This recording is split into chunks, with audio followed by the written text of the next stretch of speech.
तो दो कारण ये हुए। तीसरा कारण जो इसमें है वो बड़ा अद्भुत है।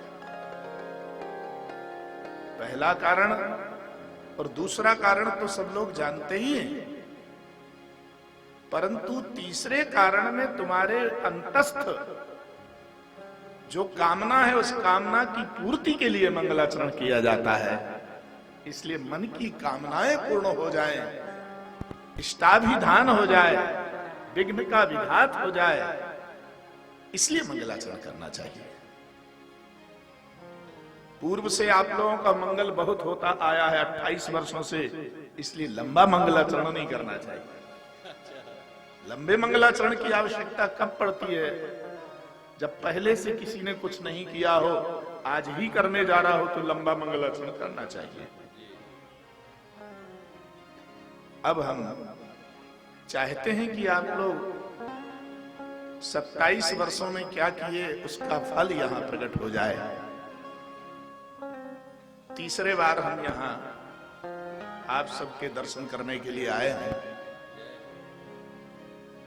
पहले बार बिना नाम के आए, जिसमें हमारे नाम की कोई घोषणा नहीं थी।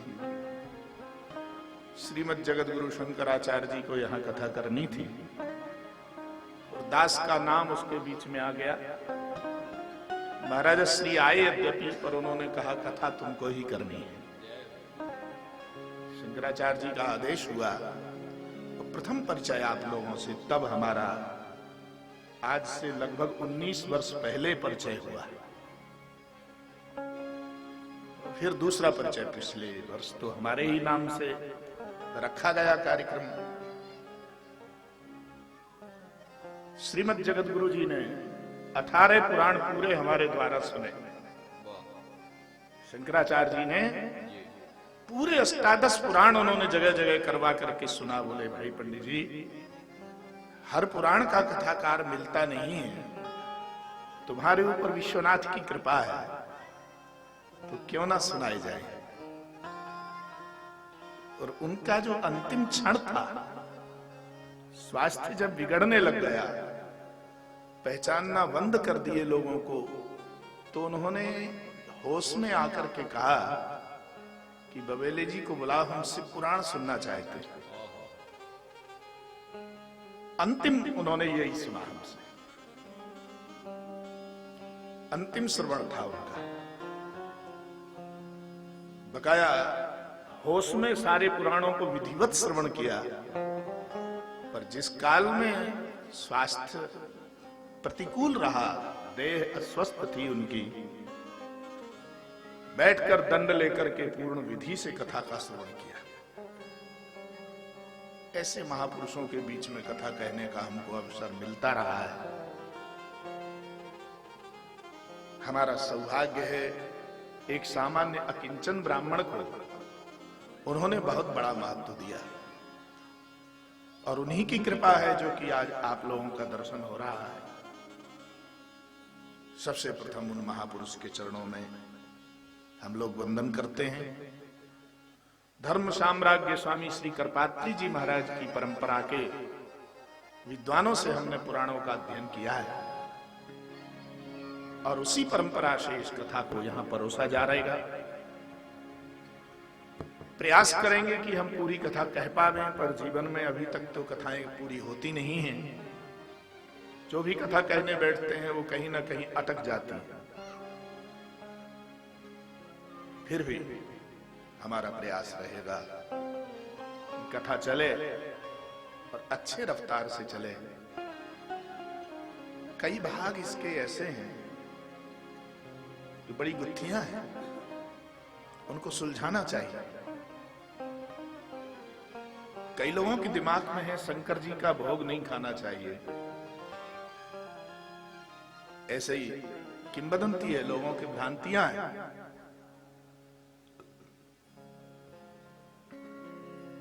भगवान शंकर के कई लोग कहते हैं स्त्रियों को पूजन नहीं करना चाहिए। सब भ्रांतियां इसी कथा से दूर होती हैं। शिवलिंग का पूजन कब करना चाहिए, उसके कराने से क्या लाभ होगा, भस्म क्यों धारण करना चाहिए माथे पर, तिलक क्यों धारण करना चाहिए, गले में रुद्राक्ष कौन पहन सकता है, और उसके पहनने से क्या लाभ होता है, एक मुखी, दो मुखी आदि आदि 14 मुखी तक के रुद्राक्ष हमारे यहां प्राप्त हैं। 1 से 14 मुखी तक के रुद्राक्षों का क्या महात्म्य है, तर्पण करने की क्या पद्धति है, क्यों तर्पण किया जाता है, क्यों श्राद्ध किया, ये सब व्यवस्था इस पुराण में वर्णित है। उसी को हम आपको सुनाएंगे। आज प्रारंभ का दिवस है, इसलिए प्रारंभ वाले दिवस में तो मेहमान के रूप में रहते हैं। आज तो हम लोग मेहमानी में आए हुए हैं, कल से तो जम करके इसी घर के हो जाएंगे, तो फिर दिक्कत की बात नहीं है। बहुत लंबी यात्रा हुई, और जब चल रहे थे रास्ता में तो हमें लग रहा था ये कितनी बढ़िया यात्रा है, कितना आनंद आएगा वहां। यहां आकर के देखा तो ठंडी है ही नहीं।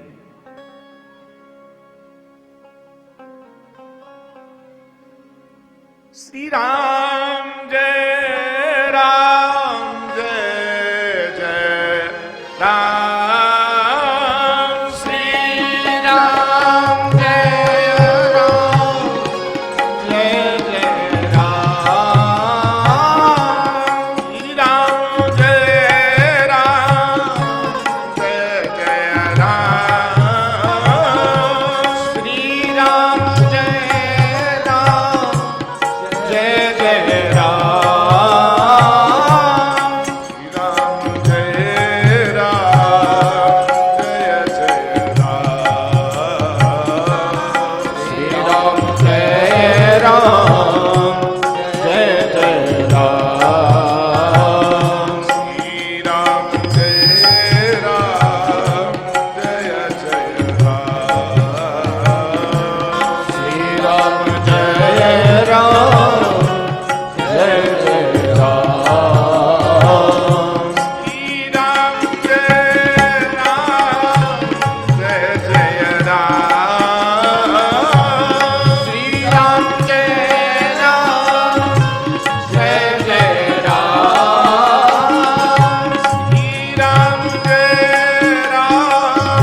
जय जय राम, श्री राम जय राम, जय जय राम, श्री राम जय राम, जय जय राम,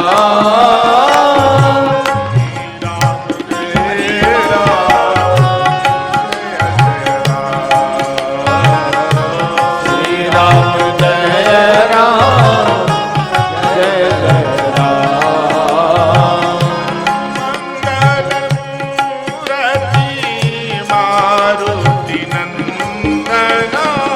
मंगल मूर्ति मारुति नंदन, सकल अमंगल मूर्ति कंदन, सकल अमंगल मूर्ति कंदन, तनय संपन्न हितकारी, पवन तनय संतन हितकारी, हृदय विराजत अवध विहारी, हृदय विराजत अवध विहारी, बंदो रामो लखन वैदेही, बंदो राम लखन वैदेही, हे तुलसी के परम स्नेही, हे तुलसी के परम स्नेही, हे तुलसी के परम स्नेही, हे तुलसी के परम स्नेही, श्री राम जय राम, जय जय राम, श्री राम जय राम,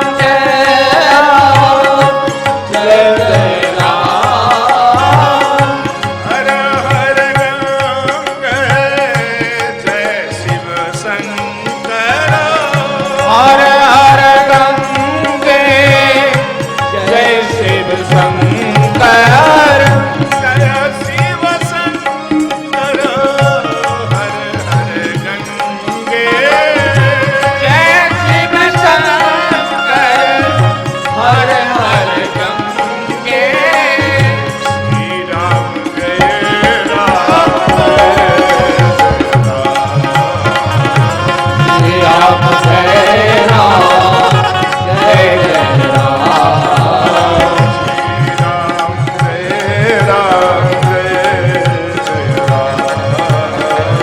श्री राम जय राम जय जय राम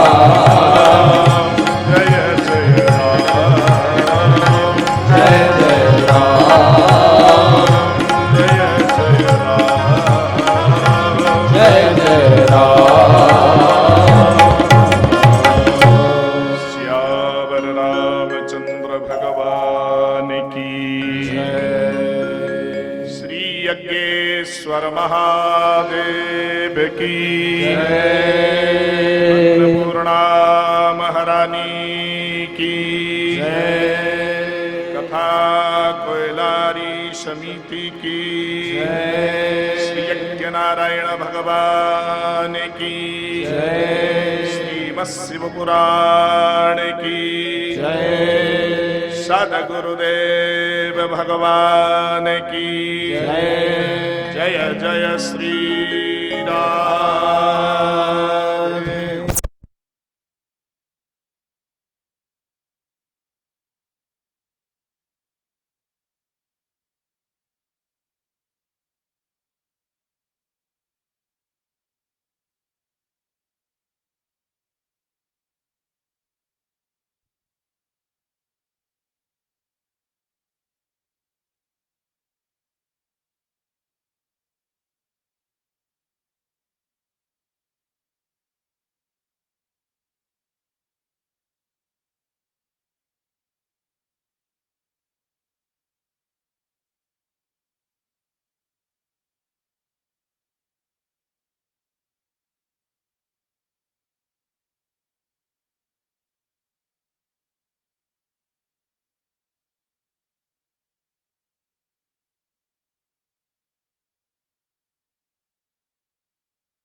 हरि शरणं हरे शरणं हरि शरणं हरि शरणं हरि शरणं हरि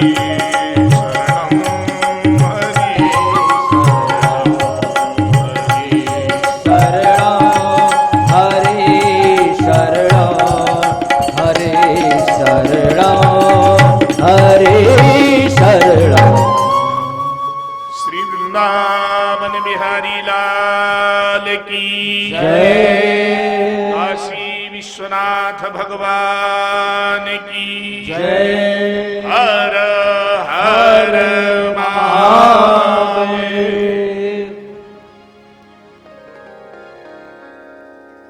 परात्पर परिपूर्णतम परमात्मा, अकारण करण करुणा वरुणालय,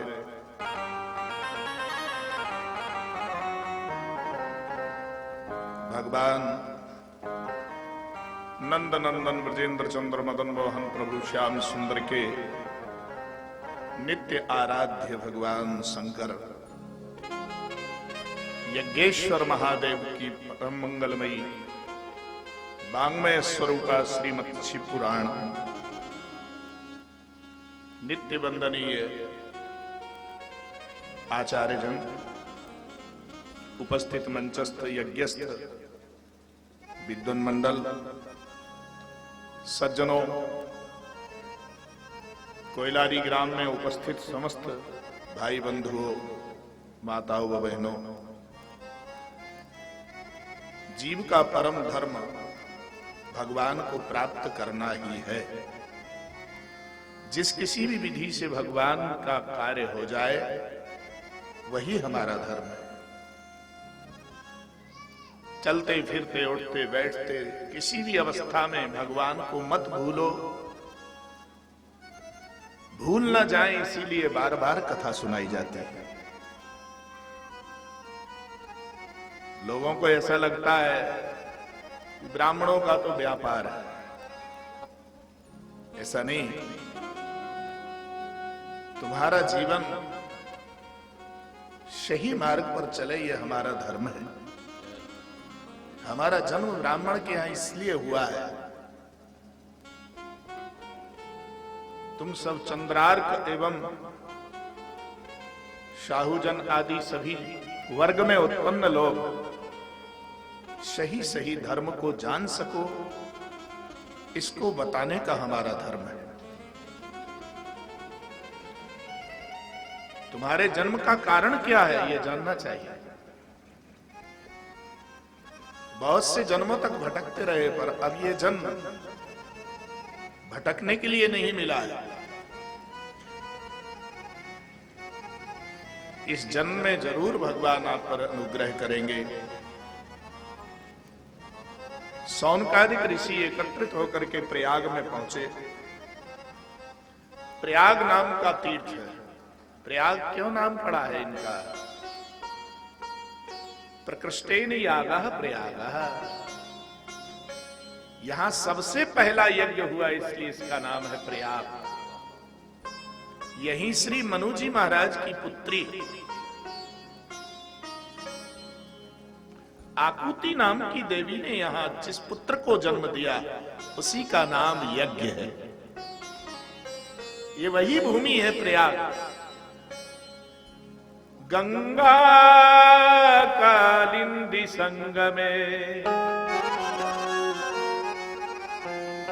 गंगा और कालिंदी का परम दिव्य संगम है। वहां गंगा श्वेत स्वरूप में बहा करती हैं और भगवती यमुना, कालिंदी जिनको कहते हैं, वो सांवरे वर्ण की है। सदा सांवरा स्वरूप धारण किया है उन्होंने। क्यों? उनके प्राण प्रियतम सांवरे हैं, इसलिए उनका चिंतन कर करके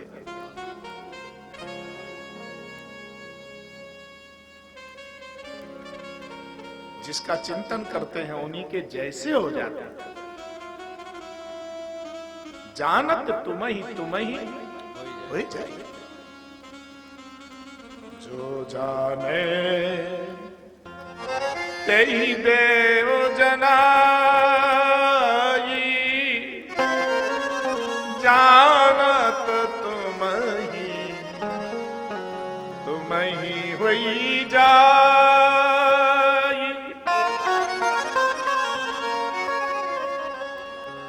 भगवान को जानने का प्रयास करो, निरंतर उनके विषय में चिंतन करो, एक दिन तुम सब भगवान बन जाओगे। गोपियां कृष्ण का चिंतन करते करते कृष्ण बन गई। श्याम को ढूंढने राधा जो गई है, उस श्याम श्याम कहते ही राधा ही श्याम भई है, राधा ही श्याम भई है, जानत तुम ही हुई जाई। भगवान शंकर श्री कृष्ण का चिंतन करते करते भगवान बन गए।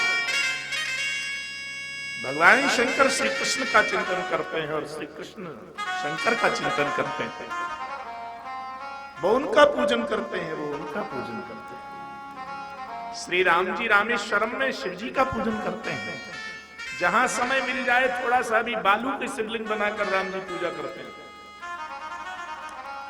छोटी सी उम्र से देखो, श्री रघुनाथ जी वशिष्ठ मुनि के आश्रम में विद्याध्ययन करने के लिए जब गए, वहां भी शिवलिंग की पूजा की। और जब श्रीमान विश्वामित्र के साथ आए, सो उनके आश्रम में शिवलिंग की पूजा की। और जब वहां से आगे बढ़े तो गंगा के तट पर बालूका के शिवलिंग बना करके पूजन किया। और जब श्री जनकपुर में पहुंचे तो वहां मनोकामना नाथ नाम के महादेव का पूजन किया। सबसे प्रथम विश्वामित्र मनोकामना नाथ का पूजन कर रहे थे और पुष्प लेने के लिए रघुनाथ जी गए, इसलिए उनका पूजन राम जी के द्वारा। ये कहा गया पूज ही मनोकामना तुम्हारी। तो रघुनाथ जी शिव जी का निरंतर पूजन जैसे करते हैं, इसी तरह से भगवान शंकर सादर जपत अनंग अरापी। जिन्होंने अनंग को भी, अनंग मानी कामदेव, जिनका काम कुछ नहीं बिगाड़ सकता है, वो भी राम को जपते हैं। काम को भस्म कैसे किया? ये राम के नाम की महिमा से। यदि राम का नाम मुख में ना होता तो काम नष्ट नहीं हो सकता था। जहां राम कहां काम नहीं। जहां राम का नाम है वहां काम प्रवेश नहीं कर सकता है।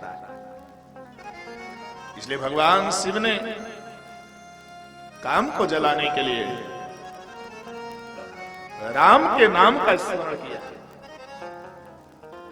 और उस राम के नाम से महाराज काम भस्म हो गया। उन्हीं शिव के विषय में यहां कथा हो रही है, जिन शिव को रघुनाथ जी श्री कृष्ण जी सदा स्मरण करते रहते हैं। बड़े बड़े महात्मा मुनिजन संत जन जिनकी आश्रय लेकर के संपूर्ण जीवन आराधन करते हैं। हम उनका क्या वर्णन कर सकते हैं इस वाणी से। हमारी वाणी धन्य होगी इस चरित्र को गाने में। सौनकादिक ऋषियों ने सूत जी के सानिध्य में जाकर के कुछ पूछना प्रारंभ किया। कहा? प्रयागराज में। ये तीर्थों के राजा है महाराज। ये प्रयागराज कहीं अन्यत्र नहीं है, ध्यान रखना। ये प्रयागराज तुम्हारे अंदर है। 3 नदी वहां बहती हैं, वहां गंगा यमुना और सरस्वती प्रवाहित हो रही है, उनका संगम है। ऐसी तुम्हारे अंदर भी इडा, पिंगला और सुषुम्ना, ये 3 नदियां हैं। नदी मानी नाडी। नाडी को दा को दाही तो बनेगा, क्यों भाई? डी से दाही भी बनता है और डी से दा भी बनता है अंग्रेजी में, ऐसा है कि नहीं? तो जिसे नाडी कहते हैं उससे नादी भी कहते हैं।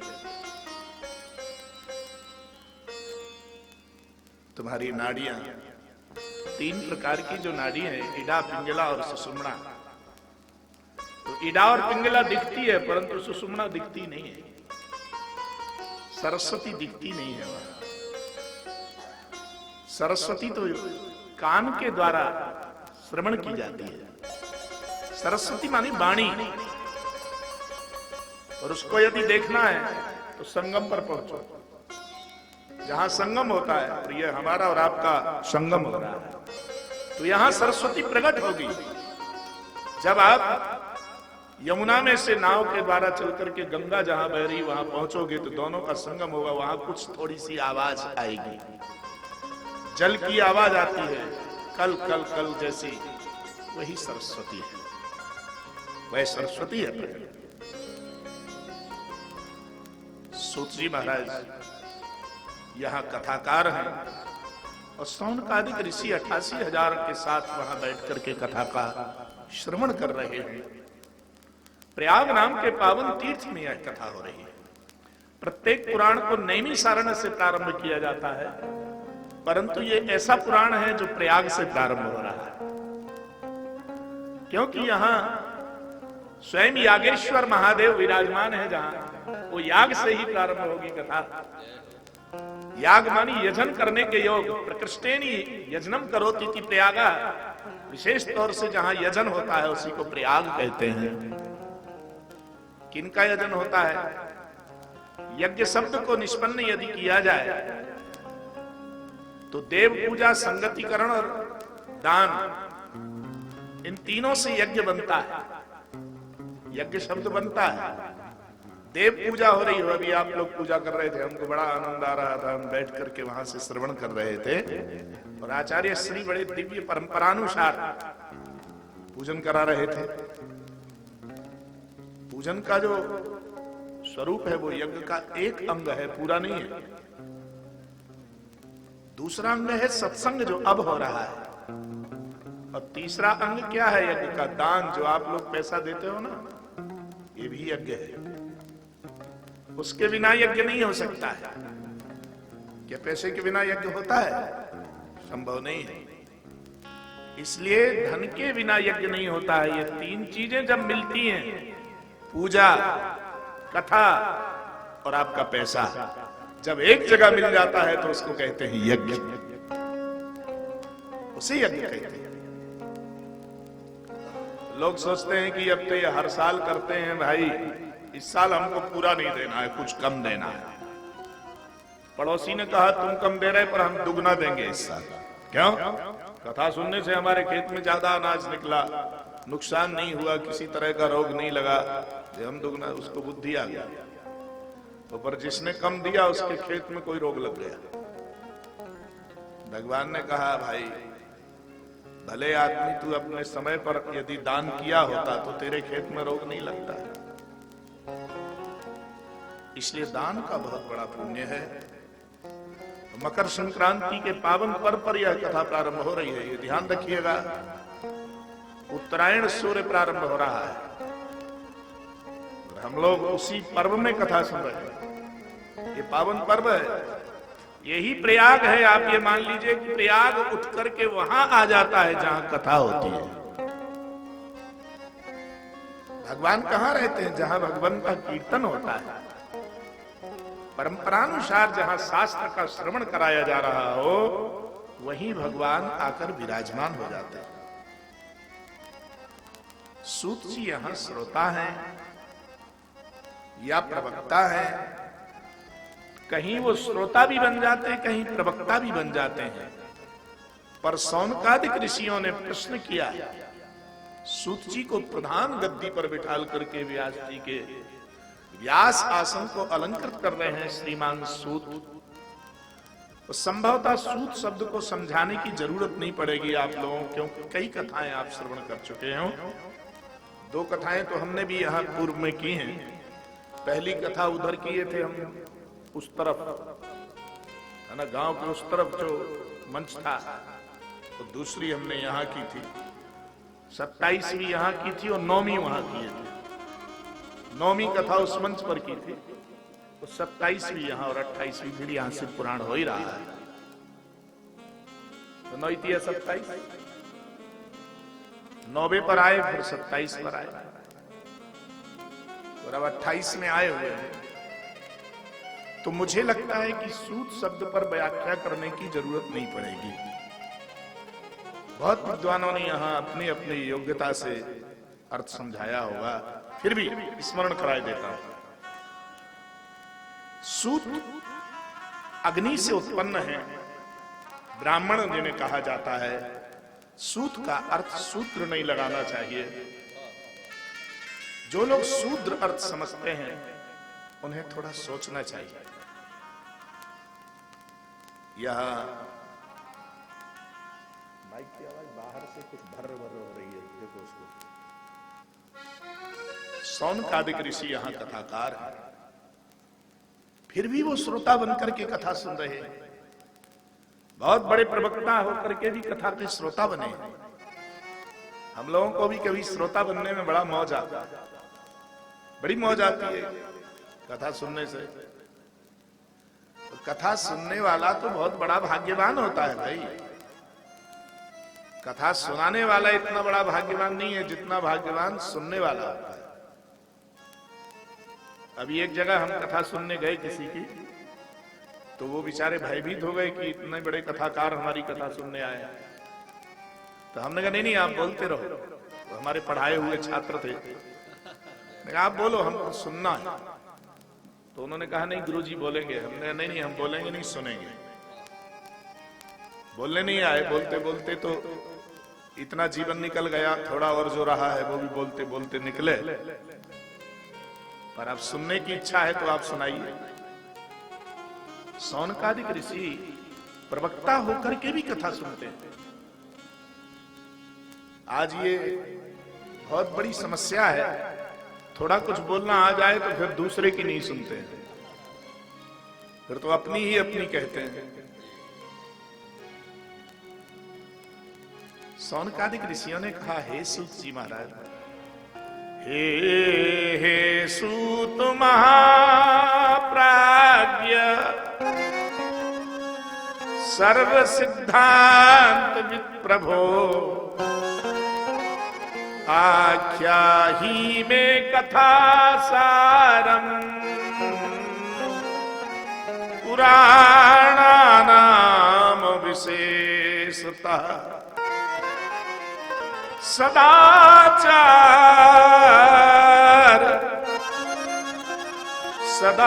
सदाचारश्च सद्भक्ति, विवेको वर्धुते कथम, स्विकार निरासश्च सज्जनैः क्रियते कथम। हे श्री सूत जी महाराज, आप जैसा विद्वान कौन होगा? आप तो महाप्राज्ञ हैं, महाप्राज्ञ, विशेष कुछ जानने वाले। सर्व सिद्धांत, सभी सिद्धांतों को जानने वाले हैं सूत जी आप जैसा ज्ञानवान पुरुष आज हमें मिल गया। हे सूत जी, आप हमें कथा सुनाइए। हमने बहुत पुराणों को सुना है, पुराणानाम विशेषता, बड़े बड़े दिव्य पुराणों को हमने श्रवण किया है, पर सदाचार का वर्णन हमने विधिवत नहीं सुन पाया। सदाचार और सद्भक्ति क्या है, ये आप कृपा करके बताइए। हमारे हृदय में सदाचार के प्रति आस्था हो जाए, गोविंद के प्रति हमारे हृदय में प्रेम जागृत हो जाए, ऐसी कोई कथा सुनावे आप, जिससे भगवान के चरणों में प्रेम जागृत हो जाए। हृदय में जो विकार है, जो विकृतियां हैं, वो विकृतियां कैसे दूर हो? आज समाज में बड़ी विकृति है। कोई कहता है तुम शूद्र हो, कोई कहता है तुम ब्राह्मण हो, कोई कहता है तुम क्षत्रिय हो।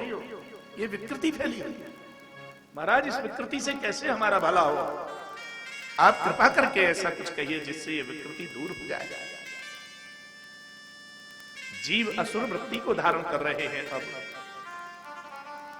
जीवाश्चासुरतां प्राप्ता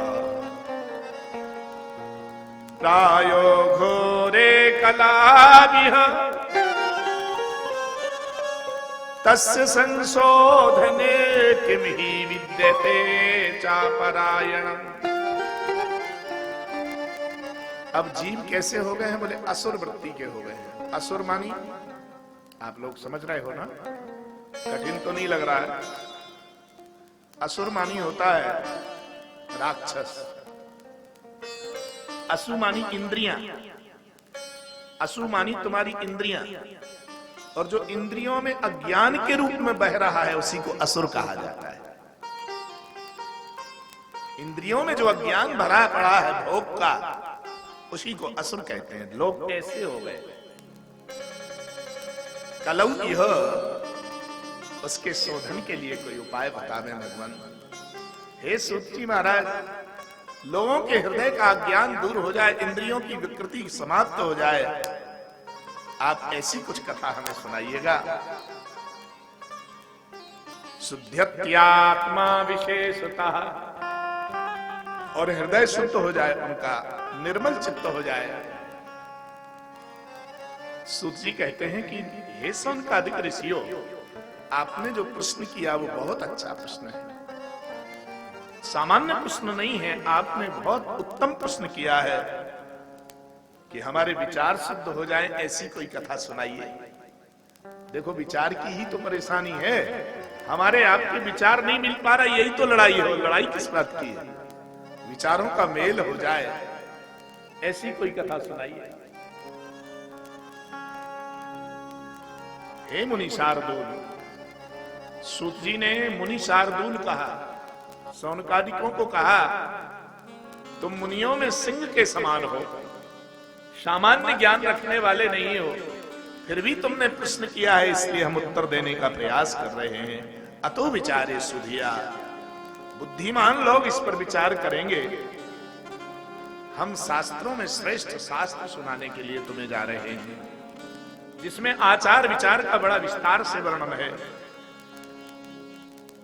सर्व सिद्धांत निष्पन्नम भक्त्या कविवर्धनम शिवतोषकरम दिव्यम शृणुवत्सरसायनम। सभी सिद्धांतों को बढ़ा देने वाली कथा हम तुम्हें सुनाने जा रहे हैं, भक्ति को बढ़ा देने वाली और शिव को प्रसन्न कर देने वाली कथा, जिससे तुम्हारे विचारों में दिव्यता आ जाए, ऐसी कथा हम तुम्हारे लिए सुनाने जा रहे हैं। ये काल जो है वही व्याल है, व्याल मानी सर्प, काल रूपी व्याल, व्याल मानी सर्प। भागवत में भी आपने ये सुना होगा। यहां लिखा है काल व्याल महात्रास विध्वंस करमुत्तमम शैवम पुराणम परमं शिवेनोक्तम पुरामुने। एक काल रूपी व्याल है, समय ही सर्प है। काल को कहते हैं संसार। ये संसार और सर्प एक ही जाति के। जैसे काल हमें खा रहा है, ऐसे ही सर्प भी सबको खाने दौड़ रहा है। अर्थात समय को ही सर्प समझ लेना चाहिए। संसार की यदि विपत्ति की जाए तो सम्यक सरतीति संसारा, संसरतीति संसारा। जो सरकता रहता है उसी को संसार कहते हैं। तो सर्प भी सरकता ही तो है, वो भी सरकता है। पैर नहीं है ना उसके, है क्या? नहीं, बिना पैरों के सरक सरक करके आगे बढ़ता है। पर स्वयं भले वो सुखी ना हो, और दूसरे को दुख करके वो खुश होने की चेष्टा करता है। क्यों? उसको कान भी नहीं है, उसे कान नहीं है, सर्प को कान भी नहीं है और पैर भी नहीं है, दो अंग नहीं है, और वो दोनों अंगों के बिना लोगों को दुखी करना चाहता है। बिना कान का होकर के भी बांसुरी की और बीन की आवाज सुनकर आकर्षित हो जाता है इसके स्पंदन से। जब बीन बजाता है कोई सपेरा, उसे सुनकर के वो प्रभावित होकर के उस तरफ दौड़ने लगता है। कान नहीं है, कान का छिद्र नहीं है उसको, ध्यान रखिए। ऐसे उठे हुए कान जिनको होते हैं वे बड़े भाग्यवान होते हैं। हाँ, पक्षियों में एक पक्षी है जिसको ऐसे कान होते हैं, सब पक्षियों को कान नहीं होता है, छिद्र तो होता है, छिद्र होता है। और एक बात का ध्यान रखना, शायद समय आने पर हम ना सुना पावे जल्दी के कारण, अभी आ गया दिमाग में तो कह देता हूं। इस सृष्टि क्रम में जिनको कान होते हैं उनके जेर से संतान उत्पन्न होती है, अर्थात बच्चे उत्पन्न होते हैं उनके यहां। और जिनको कान नहीं होते हैं, सपाट होता है, उनको अंडे उत्पन्न होते हैं। ये ध्यान रखिएगा आप लोग। जितने भी जंतु सृष्टि करते हैं उनके सृष्टि में ये व्यवस्था है। सर्प को कान नहीं है, परंतु वो भी वीण को सुनने के लिए उतावला हो जाता है।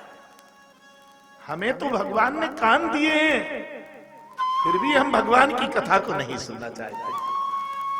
हम जैसा दुर्भाग्य कौन है कि कान होते हुए भी हम कथा नहीं सुनते हैं। अकर्णा अपि, बिना कान का होते हुए भी नभो शब्दक श्रोयते, नभ के गुण को ग्रहण करता है। अकर्णा अपि श्रूयन्ते फणिना, फणि जो है सर्प बिना कान का होते हुए भी नभो गुण ही श्रूयन्ते, नभ के गुण को श्रवण करता है, शब्द को श्रवण कर। नभ का गुण क्या है? आकाश का गुण शब्द है, तो शब्द को श्रवण करता है। काल व्याल महात्राशो। अच्छा, आप लोग तो सब खेती करते ही हो। खेतों पर यदि सांप आ जाए, खेतों में सांप क्यों आते हैं भाई? अनाज को खाने के लिए चूहा आया तो चूहा को खाने को सांप आ गया। सांप खेत की मेड़ पर रहने लग गया, चूहा निकला और पट से पीछे से उसको पकड़ लेता है। देखा? सर्प पीछे से चूहे को खाता है, आगे से नहीं, चाहे मेंढक हो या चूहा हो। और वो चिल्लाता है जोर से, बचाओ बचाओ बचाओ, पर कोई बचाता है क्या? भूखा था बेचारा चूहा, तो उसने देखा इधर उधर कोई खाने के लिए मिल जाता तो भूखा तो न मरता। किसी को फांसी भी दी जाती है तो भरपेट खिला के दी जाती है, भूखा नहीं मारा जाता है। हमारे यहाँ ऐसी व्यवस्था है भाई, मरे तो भूखा न मरे। तो सर्प के मुंह में पड़ा पड़ा सोच रहा कि आज तो भूखा ही मर रहा हूं। तो एक मच्छर उड़ता हुआ जा रहा था, उस मच्छर से बोला, भाई मेरे मुंह में पड़ जा तो कम से कम भूखा तो नहीं मरूंगा। उसने कहा, बेटा तुम्हारे मुंह में जरूर पड़ता मैं, परंतु मैं इसलिए तुम्हारे मुंह में नहीं पड़ सकता हूं क्योंकि मैंने भजन किया है। तुमने भजन नहीं किया इसलिए तुम उसके काल के गाल में पड़े हो, काल के मुंह में इसलिए पड़े हो कि तुमने भजन नहीं किया।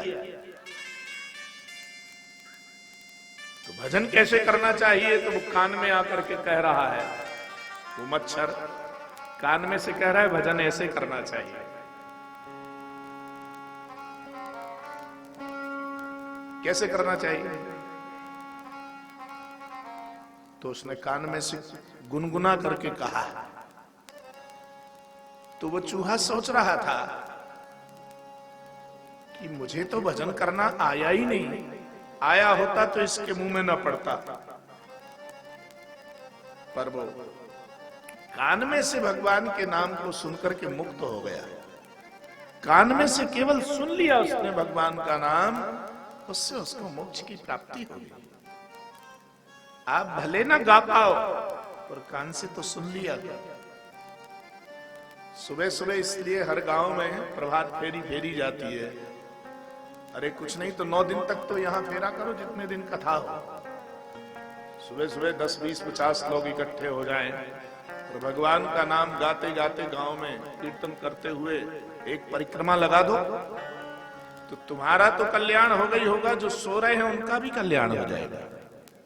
जो नहीं उठ सकते हैं उनके कान में भूल करके भगवान नाम यदि चला जाएगा, उनका भी कल्याण हो जाएगा। सर्प बेचारा अपना पेट भरना चाहता था, पर चूहा ने सोचा मेरा तो भर ही नहीं रहा। उसने कहा बेटो तुमने भगवान का कीर्तन नहीं किया, इसलिए तुम्हारी ये गति हुई। तुम यदि भजन करोगे तो इस गति से बच जाओ।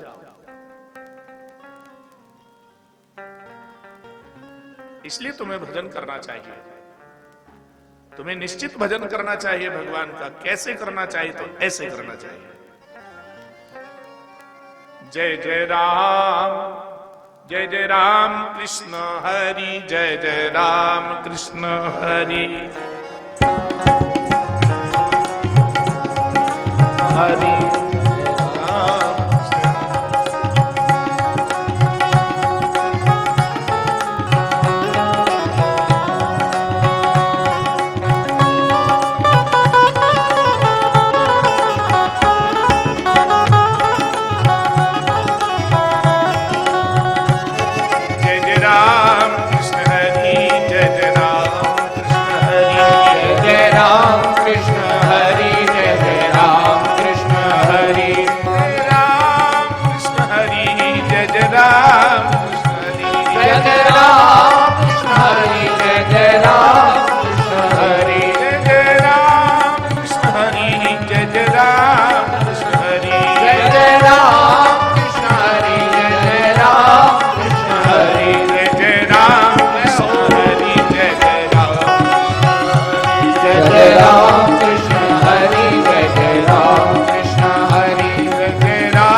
काल रूपी व्याल को नष्ट करने के लिए शिव पुराण यहाँ औषधि का काम करता है।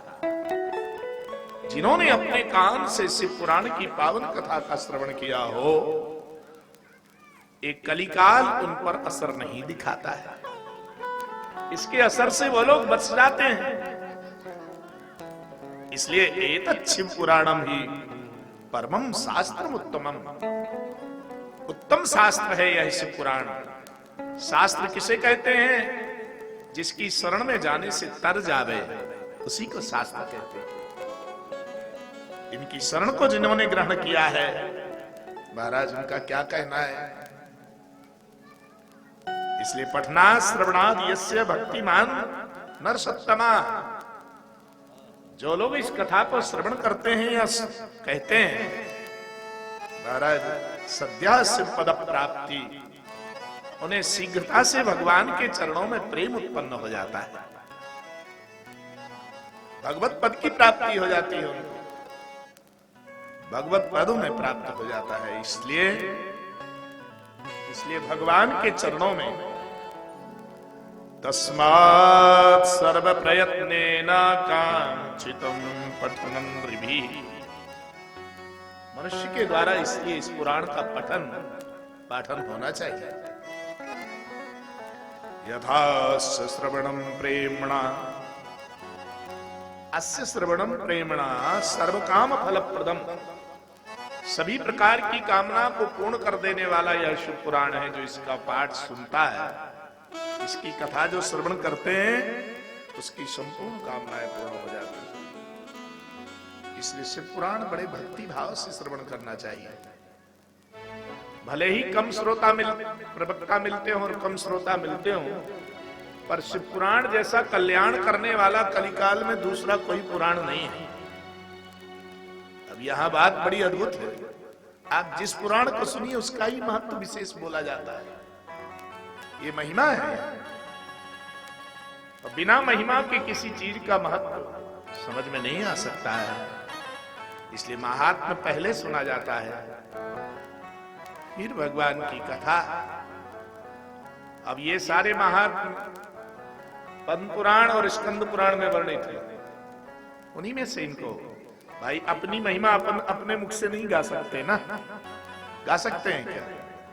नहीं गा सकते। इसलिए इस महिमा को स्कंद पुराण ने गाया। शिव पुराण की महिमा को भी स्कंद पुराण ने गाया है, भागवत की महिमा को भी स्कंद पुराण ने गाया है।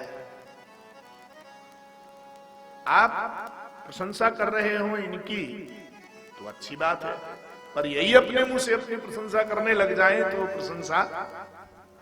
प्रशंसा ना हो करके वह इनके मुख से स्वयं की ही बढ़ाई मुख बोल हो गया। ठीक नहीं। इसलिए स्वयं के द्वारा अपनी बड़ाई नहीं करनी चाहिए। कोई दूसरा तुम्हारी बड़ाई कर रहा हो और तुम खड़े हो, अरे अरे मैं कहां इसके लायक हूं, मैं तो चरणों का दास। ये महानता है। शिव पुराण जैसी महिमा, इसलिए शिव पुराण को बड़े भाव से श्रवण करना चाहिए।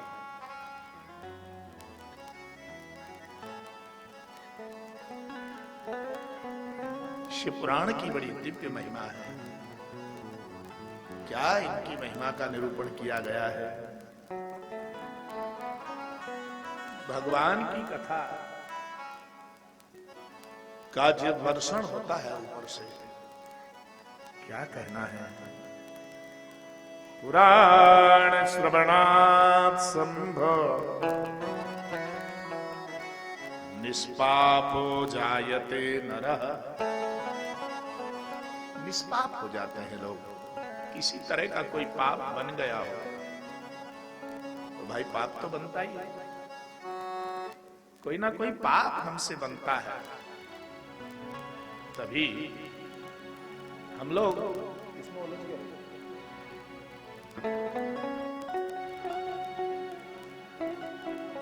किसी न किसी पाप के प्रभाव से हम लोग कहीं ना कहीं गलत कर बैठते हैं, और वो पाप ही हमको भगवान के निकट नहीं जाने देता है, कथा की ओर नहीं बढ़ने देता है।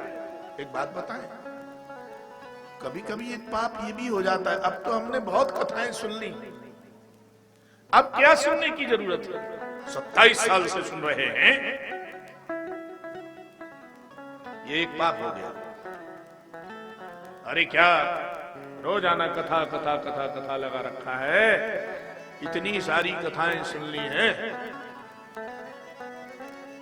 ऐसा सोचने से पाप हो गया। देखो भाई, मैं रोजाना पूजन करता हूं, आज नहीं करूंगा। कभी आपने ऐसा सोचा? साल भर रोटी खाता हूं, अब मैं 1 महीना रोटी नहीं खाऊंगा, ऐसा सोचा आपने कभी? अच्छा, 1 महीना नहीं खाएंगे हम, और जितना खाते हैं वो दूसरे को दान में दे देंगे, ऐसा तो नहीं सोचा आपने?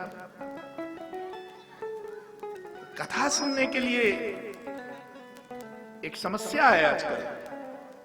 कोई पी करके निकला, उसने ऊपर से पिया, तो पी करके निकल रहा था तो किसी सज्जन ने कहा, क्यों भाई आजकल तुम बड़े पीने लग गए हो? तो उसने कहा, उसे तो शर्म आनी चाहिए, छोड़ दे। किसी सज्जन ने जब कहा है तो तुरंत वो वापस लौट गया और फिर दूसरी बोतल लेकर के फिर चढ़ा लिया। थोड़े आगे बढ़े तो कोई सज्जन पूजा करके मंदिर से लौट रहे थे, तो एक सज्जन ने उनको बोला कि अरे भाई आजकल तो बड़ा मन लग रहा है तुम्हारा पूजा पाठ में, जब देखो तब पूजा ही करते रहते हो। उन्होंने कहा ठीक है, तुम लोग मुझे पुजारी समझ रहे हो, भक्त समझते हो, कल से पूजन बंद। सो कल से पूजा करना बंद हो गया। जिसको बंद करना चाहिए उसने और बढ़ा दिया, और जिसको चलाना चाहिए उसने बंद कर दिया। ये कलिकाल का असर है, ये कलिकाल का असर है। अच्छा रास्ता दिखाओ तो लोग कैसे सोचते हैं इनका कोई स्वार्थ सिद्ध हो रहा होगा, इसलिए ऐसा कहते हैं। स्वार्थ हमारा सिद्ध नहीं हो रहा है, तुम्हारा मनुष्य जन्म सफल हो रहा है। पुराण श्रवणा संभो निष्पापो जायते नरः। वो मनुष्य निष्पाप हो जाते हैं जो शिव पुराण का श्रवण करते हैं। क्या मिलता है उन्हें? बोले राजसूये नियत पुण्यम अग्निष्टोम समानतः। अग्निष्टोम राजसू यज्ञ का फल मिल जाता है इस कथा के श्रवण करने से। केवल कथा श्रवण मात्र से ही उस फल की प्राप्ति होती है। ये शृण्वन्ति मुने शैवं पुराणं शास्त्रमुत्तमम् ते मनुष्या न मन्तव्या रुद्र एव न संशयः। इस पुराण का श्रवण करने से ये कह रहे हैं कि स्वयं साक्षात शिव स्वरूप हो जाते हैं वो लोग जो इस कथा का श्रवण करते हैं। शिव स्वरूप का अर्थ समझते हो? शिव भगवान के प्रेमी है, तुम भी प्रेमी बन जाओगे भगवान के। शिव जैसा भगवान का कोई प्रेमी है? प्रतिक्षण प्रतिपल भगवान की भजन में लगे रहते हैं वो। फिर उनका काम कौन करता है? भगवान संभालते हैं। तुम भजन करने में लग जाओगे तो भगवान तुम्हारी खेती को देखे। तुम अपने भजन में लगो। पहले किसान जब खेत में जाता था, पहले खेत को प्रणाम करता था। हाँ? हमने आंखों से देखा, अपने खेत के मेड़ पर जाते किसान पहले प्रणाम करता है अपनी खेती को। हे पृथ्वी मैया, हल के द्वारा हम बहुत आपको परेशान करते हैं। हल से मिट्टी को कुरेद कुरेद करके तुमको बहुत कष्ट होता होगा, क्षमा करना मुझे। समुद्र वसने देवी पर्वतस्तन्मंडले विष्णु पत्नी नमस्तुभ्यं हलछेदं क्षमस्व में। मेरे द्वारा हल से जो आपका छेदन किया जाता है, हे समुद्र में वास करने वाली भगवती पराम्बा, हे पृथ्वी देवी, आप मुझे क्षमा कीजिएगा। 12 भगवान आपका उद्धार करते हैं, पर हम आपका छेदन करके आपको कष्ट देते हैं। पहले किसान इस तरह से प्रार्थना किया करते थे, पर अब तो बस कल्टीवेटर वाला जमाना आ गया है। बैल बेचारे धीरे धीरे कसाई के घर पहुंचने लग गए। यहां तो मुझे आज रास्ते में 2-4 जगह बैल जोतते हुए दिखे, तो बड़ी प्रसन्नता हुई कि कम से कम छत्तीसगढ़ में तो बैलों की जगह जगह रक्षा है। और एक बड़ा अच्छा दर्शन हुआ आज, जब हम लोग चल रहे थे रास्ते में, तो गांवों के बाहर गोष्ठ बने हुए हैं, खिरक बने हुए हैं, गाय वहां बैठी हुई हैं। पूरे गांव की हैं कि कितनी हैं, वो सामूहिक रूप में गौ माताओं का दर्शन जगह जगह हुआ। हर गांव के बाहर ये बहुत बड़ी प्रसन्नता का आज संदेश है। भारतवर्ष में एक ही ऐसा प्रदेश दिखा जहां सामूहिक रूप में गायें यहां चल रही हैं, वो छत्तीसगढ़। धन्य है यहाँ के लोग जो अभी गायों की रक्षा कर रहे हैं। हम जिस भूमि पर रहते हैं वो कन्हैया की पावन भूमि है, वहां भी अब गायें इस तरह समूह में नहीं दिखती हैं। इस तरह सामूहिक रूप में गायें चरते हुए या बैठी हुई दिख जाएं, ये बहुत बड़ा सौभाग्य समझा जाता है। क्यों? गायों के नाम की भूमि लोगों ने सब नष्ट कर दी है। छत्तीसगढ़ की वर्तमान या जो भी सरकारें हों वो धन्यवाद की पात्राएं, जिन्होंने इस गोरू की जमीन को बचा करके रखा है। गोचर भूमि जिनकी सुरक्षित है, सज्जनों, उस देश में कभी अकाल नहीं आ सकता है। ये व्यवस्था है शास्त्र की। सदा श्रोतम यदश्लोको, इसलिए शिव पुराण की कथा सुनने से गौ की रक्षा होती है, बैल की रक्षा होती है। बैल को जब जुआ रखते थे उसके कंधे पर किसान, तो कहते थे भजो राम को, ऐसा बोलते थे। और अब किससे कहें? सेल्फ स्टार्ट है अब तो ट्रैक्टर, और यदि स्टार्ट नहीं हुआ वो सेल्फ, तो फिर क्या कहते हैं? पहले भी प्रणाम तो करते नहीं है स्टीयरिंग को। चलो सज्जन है। एक बड़ी और अच्छाई आज हमने देखी। पिछले बार जब आए थे तो चोटी कम लोगों को थी, पीछे वाली चोटी ऐसी गांठ लगा करके रखनी चाहिए, और आज हमने कई लड़कों के सिर पर चोटी देखी, बड़ी प्रसन्नता हुई। और जो भैया गाड़ी चला रहे थे उनको भी चोटी थी, तो मैंने कहा भाई तुम्हारी चोटी अच्छी लग रही है, सब लोग रखा करो। जिनके सिर पर चोटी होती है वेद उन पर कृपा करते हैं, वेद भगवान उन पर कृपा करते हैं। और वेद स्वयं भगवान नारायण हैं, साक्षात नारायण को ही वेद कहा गया है। वेदो नारायण साक्षात स्वयं सुश्रुमा। शिव पुराण की कथा 9 दिन तक, 11 दिन तक, 5 दिन तक, 2 दिन, 1 दिन, कितने भी दिन सुनो, पर सुनना चाहिए। कलिकाल में शिव पुराण सुनने का बहुत बड़ा महात्म्य है। यहां लिखा है मुहूर्तंबा तदर्दंबा तदर्दंबा क्षणंकता। ज्यादा समय नहीं मिले तो 1 मुहूर्त तक सुनो। 1 मुहूर्त मानिए 48 मिनट तक ही केवल सुन लो, तो उससे कल्याण हो जाता है। और यदि पूरा शिव पुराण सुन ले तो कहते साक्षात से वो समय, साक्षात शिव उनके हृदय में आकर के विराजमान हो जाते हैं और उनके प्रत्येक कार्य को बनाते हैं भगवान। इसलिए समय पर वर्षा हो, खेतों में किसान को वर्षा चाहिए, पर असमय पर वर्षा हो रही हो तो वो किस काम की है?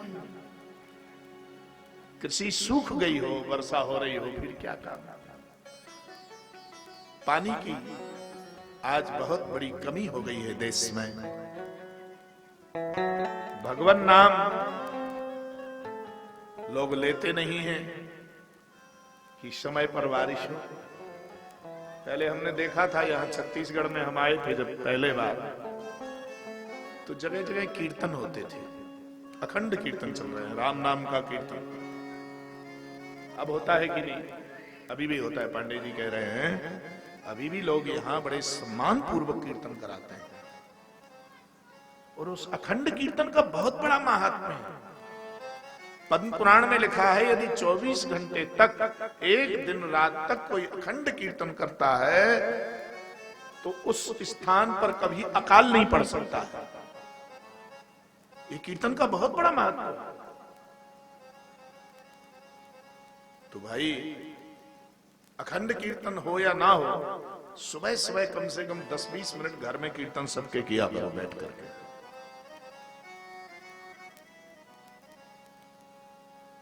बरसात हो रही हो,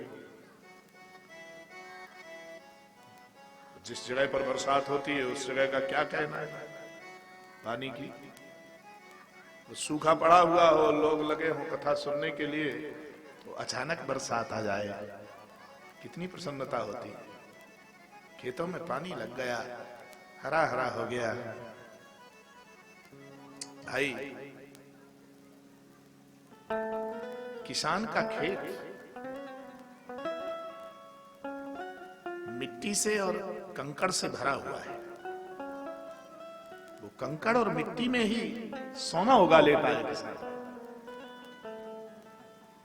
अभी कोई कहे आपको गेहूं फेंक दो, यहां तो नहीं फेंकोगे, पर खेत में आप फेंक देते हो।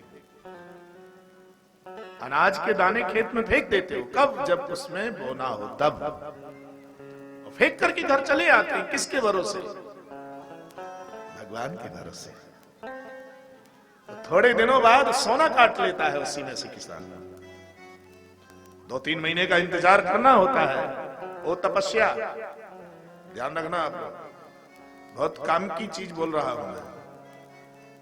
3 महीने में किसान खेत में फेंके हुए अनाज को जो मिट्टी में फेंका था, उसको काट करके फिर से खलिहान में ले आता है। 3 महीने यदि तुम कोई भी नियम करोगे, फिर तुम्हारे जीवन में असफलता नहीं आ सकती है।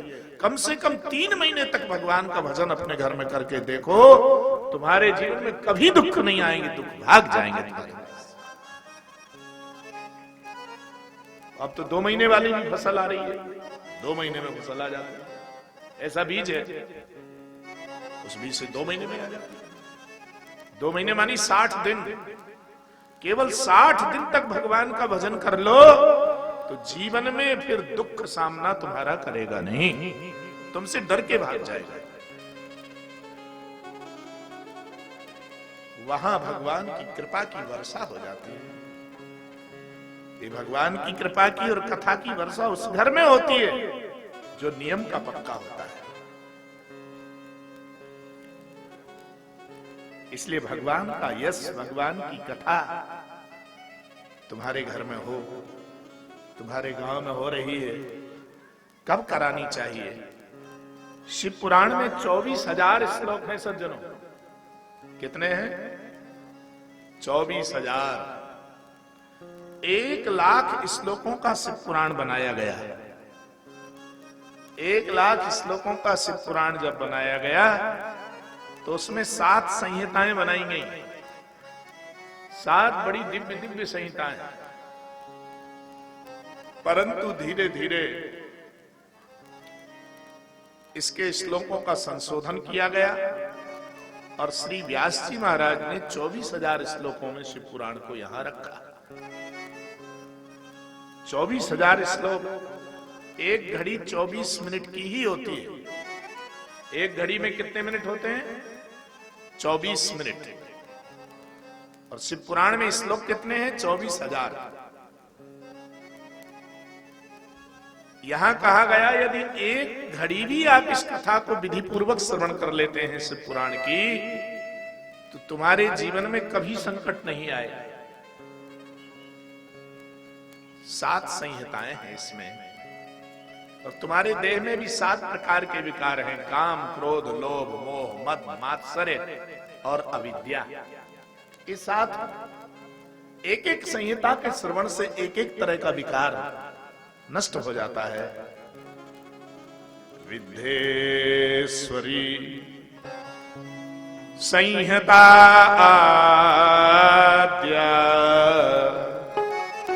द्वितीया रुद्र संहिता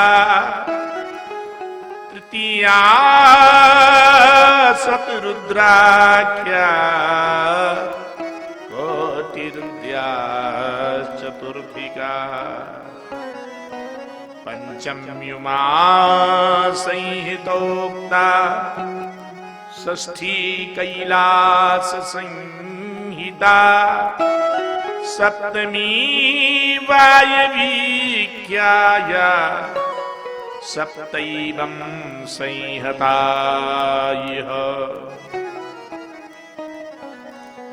पहली संहिता का नाम विद्धेश्वरी संहिता है। क्या नाम है पहली संहिता का नाम? विद्धेश्वरी। इस संहिता में विधि का वर्णन किया गया है। विधि, कर्मकांड विधि मूलक होता है। कर्मकांड में यदि विधि नष्ट हो जाए तो वो कर्मकांड काम नहीं करता है। ध्यान रखना। इसलिए कर्म, ज्ञान और भक्ति तीनों में बंधा हुआ है।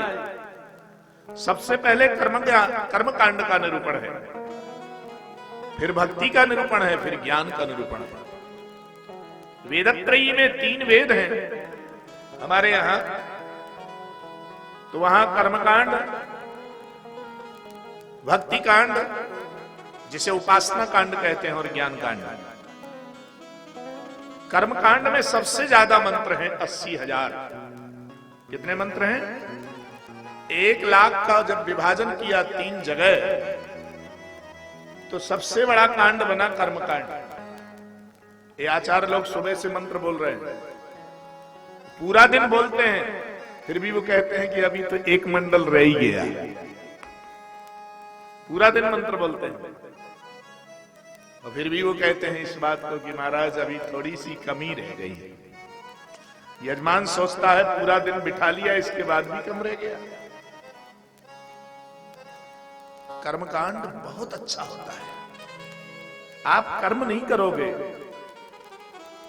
तो आपके पास पैसा कैसे आएगा? आप जो कुछ भी पाना चाहते हो बिना कर्मकांड के वो मिल नहीं सकता। इसलिए कर्मकांड में सबसे ज्यादा मंत्र। वेद में सबसे पहले कर्मकांड का वर्णन है। कर्म, उपासना और ज्ञान, 3 कांड है वेद में। इन तीनों कांडों की चर्चा विद्धेश्वर संहिता में है। दूसरी है भक्ति अर्थात उपासना। उपासना कांड में केवल 16,000 मंत्र हैं। कितने? 16,000।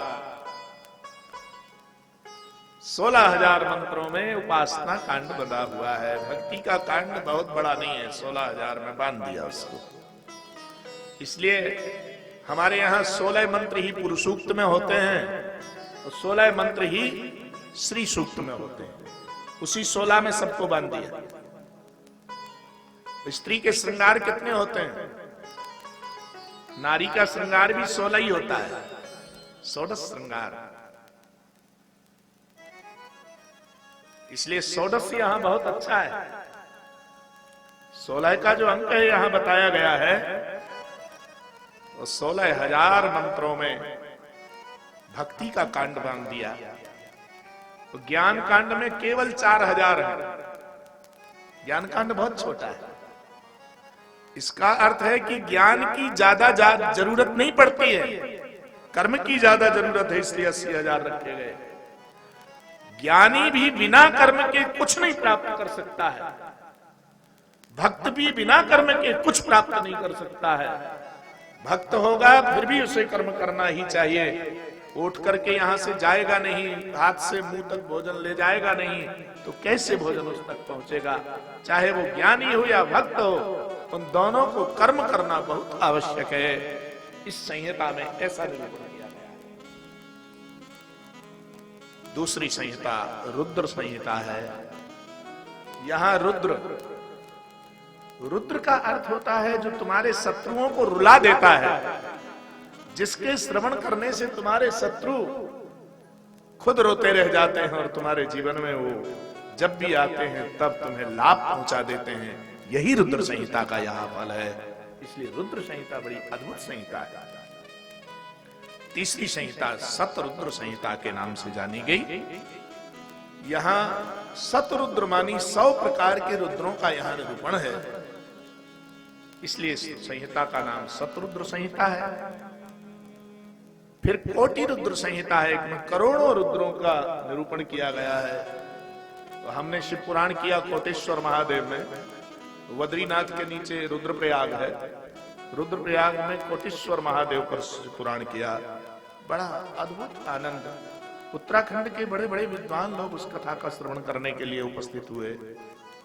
वहां 1 करोड़ शिवलिंग पहाड़ में है, 1 करोड़ शिवलिंग। स्वयंभू, किसी ने उनको बनाया नहीं, स्वयं प्रकट कर। गंगा जी की थपेड़ों से वो शिवलिंग बन गए।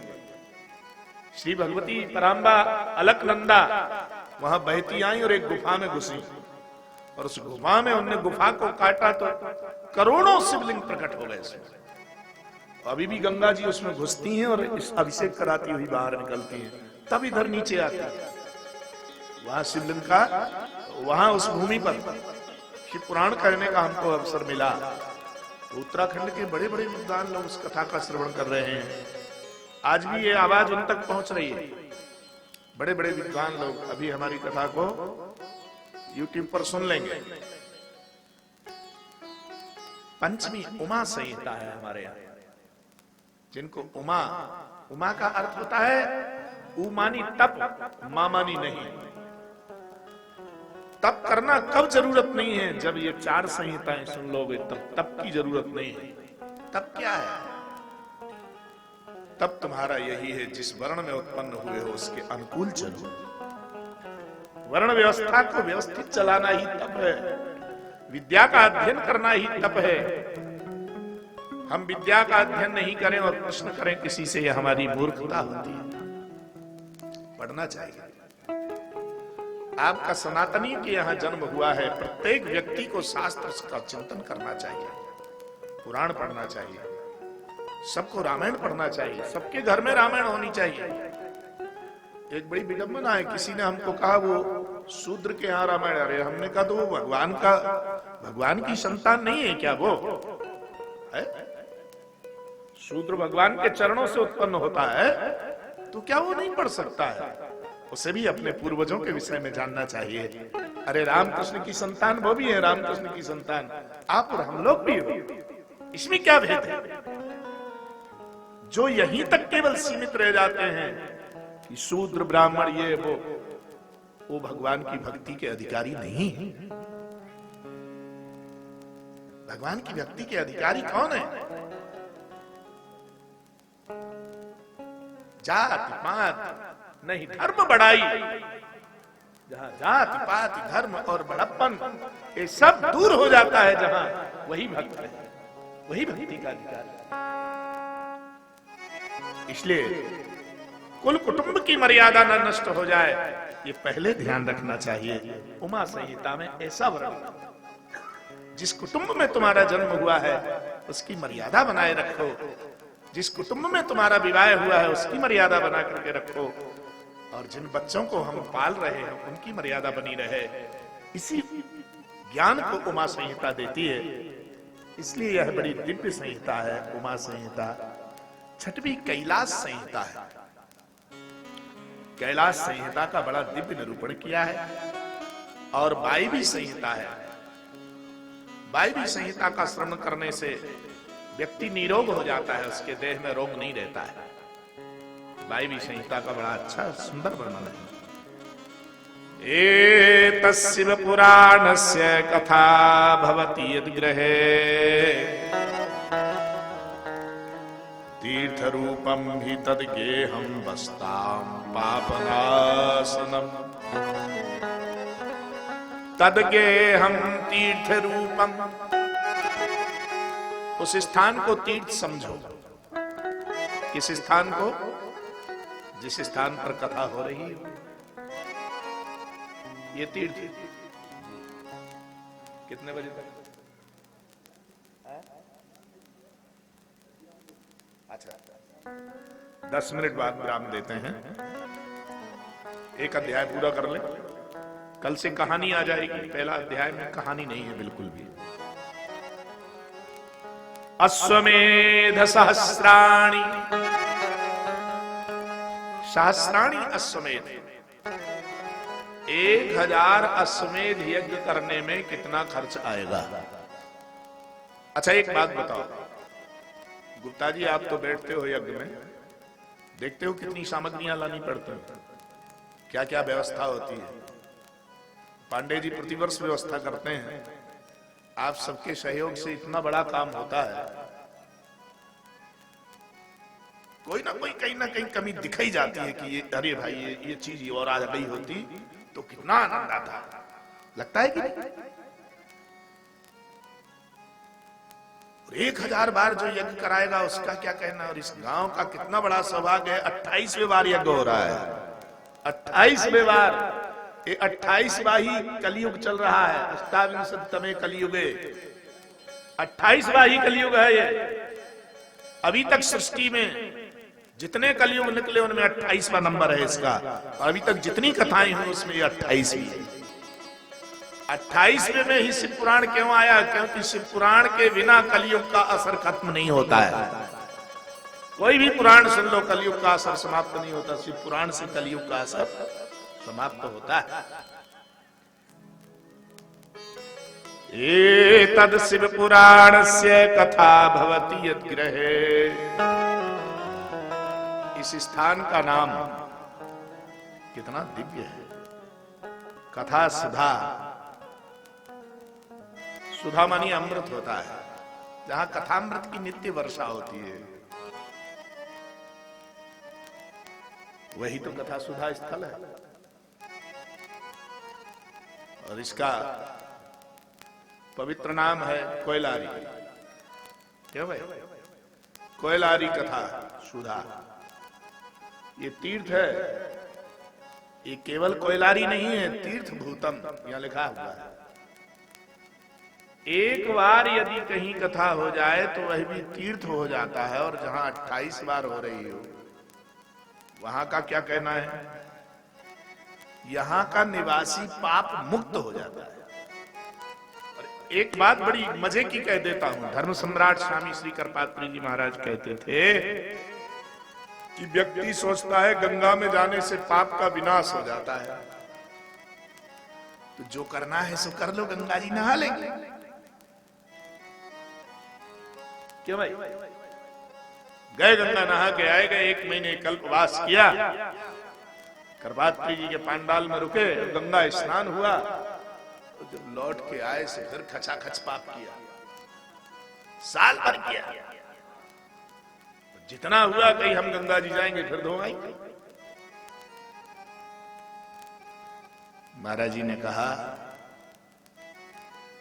कि यदि तुम्हें यह ज्ञान हो गया कि गंगा में जाने से पाप का विनाश होता है, और तुम जाके गंगा को नहाते हो तो पाप का विनाश कर देती हैं गंगा मैया, पर इस बात का ज्ञान क्यों नहीं होता है कि पाप को नष्ट करने के बाद पुनः पाप करने की चेष्टा नहीं करनी चाहिए, नहीं तो उस पाप को विनाश फिर गंगा जी नहीं करती। जो जान करके पाप किया जाता उसका विनाश गंगा कभी नहीं करती। अनजान में किया हुआ पाप जो है उसका विनाश गंगा करती है। महाराज जी ने एक श्लोक बोला, अन्य क्षेत्रे कृतं पापम तीर्थ क्षेत्रे विनश्यति, तीर्थ क्षेत्रे कृतं पापम वज्रलेपो भविष्यति। तीर्थ में किया हुआ पाप वज्र के समान हो जाता है। यहां का किया हुआ पाप तीर्थ में खत्म हो गया, पर तीर्थ में जाके जो कुछ किया, कल्पवास कर रहे हैं और वो देख रहे हैं पाप तो मेरा खत्म हो ही गया, आपके बार इसको निपटाना है।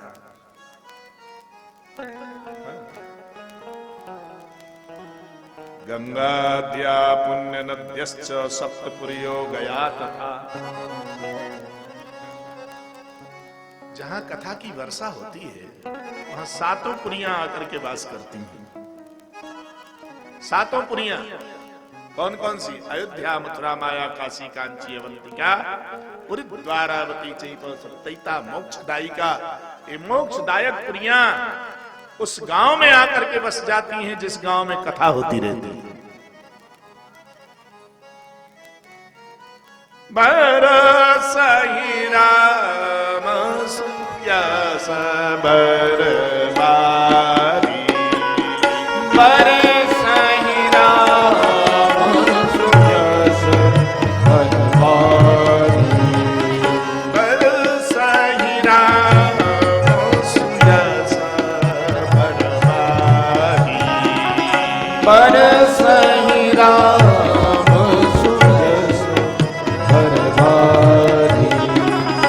मधुर मनोहर मंगलकारी।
सेव्यं सदा परमवस्तु सदा समर्घ्यम्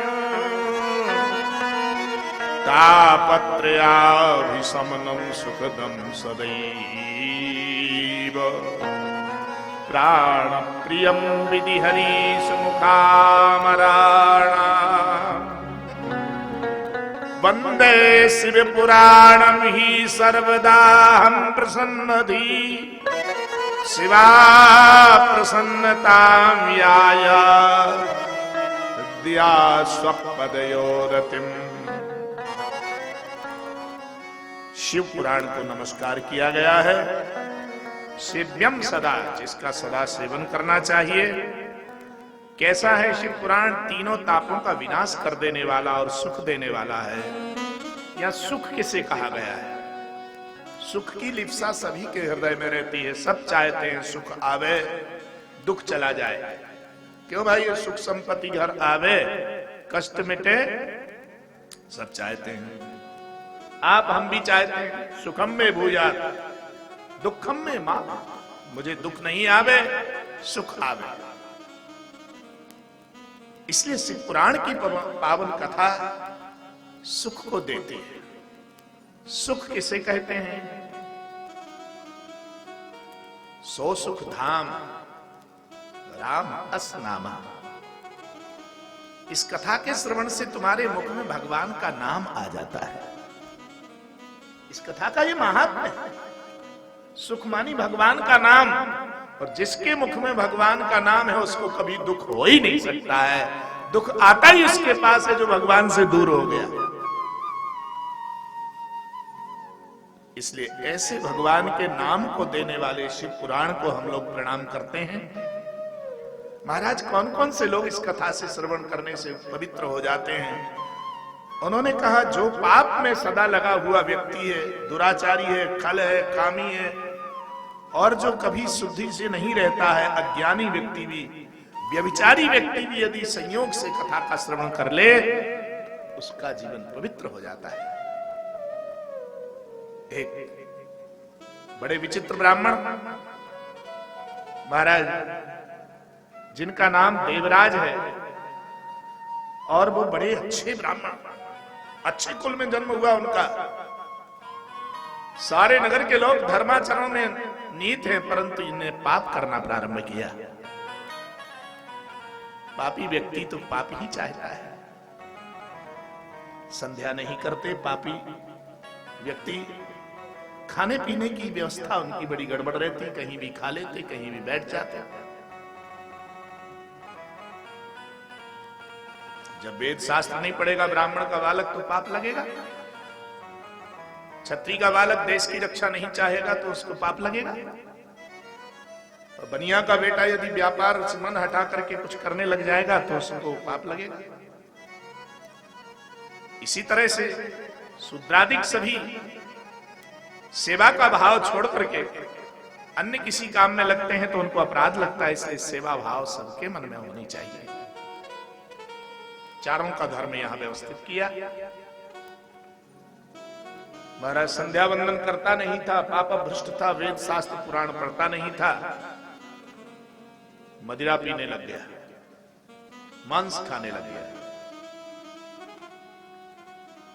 एक दिन घूमने गया था किसी बगीचे में। जब बगीचे में गया घूमने के लिए तो बगीचा की सुंदरता देखकर सबको भा जाती है। हमारे साथ में लोग आए तो इन्होंने देखा यहाँ का सुरम्य स्थल। ये बोले, महाराज ये तो ऐसा स्थान है, यहाँ हमेशा तपस्या की जाए। हमने कहा, इतना पवित्र स्थान, यहाँ धर्म सम्राट स्वामी श्री करपात्री जी यहाँ आते रहे। बड़े बड़े शंकराचार्य जो वर्तमान है वो तो आते ही आते हैं, पर पहले भी जो शंकराचार्य लोग थे, श्रीमद जगत गुरु शंकराचार्य स्वामी श्री कृष्ण बोधाश्रम जी महाराज के द्वारा चिन्हित भूमि है, उनके चरण यहाँ पड़े हुए हैं। इसलिए इस भूमि का क्या कहना। जगत गुरु जी और करपात्री जी महाराज इस भूमि पर पैदल चले, धन्य है। ऐसी पवित्र भूमि पर यदि हमारे मन में ये भाव आ जाए देख करके कि यहाँ तपस्या करनी चाहिए, तो निश्चित इस भूमि पर किसी महापुरुष की दृष्टि है। इसीलिए इस भूमि पे इतना सुंदर भाव उत्पन्न हो रहा है। आप जिस गांव में हो, ये गांव सामान्य कोई गांव मत समझ लेना। ब्रजभूमि से और काशी से भी श्रेष्ठ यह गांव है। इतना धर्म का पालन करना, प्रतिवर्ष इस कार्य को संकल्पित होकर के करना, ये कठिन बात है। बिना गोविंद के अनुग्रह के ये सब संभव नहीं हो सकता है। आप सब पर भगवान की कृपा है। बगीचा में घूमते घूमते बढ़िया बढ़िया सुगंध, बढ़िया बढ़िया पुष्प, अच्छे अच्छे फल मिले, ये सब तो कोई बड़ी बात नहीं होती है। परंतु उसने एक सुंदरी को देखा, उसके कुछ अंग उभर रहे थे। वेश्याम शोभावतीम नाम दृष्ट्वा तत्रापि विह्वला। कामी व्यक्ति यदि किसी कामनी को देखता है तो उसकी मन की स्थिति बिगड़ जाती है। वही उसका हाल हुआ। उस स्त्री ने अपना पति स्वीकार कर लिया उसको। बिंदुक जिनका नाम है ब्राह्मण देवता का, वो बिंदुक व्यभिचारी हो गया।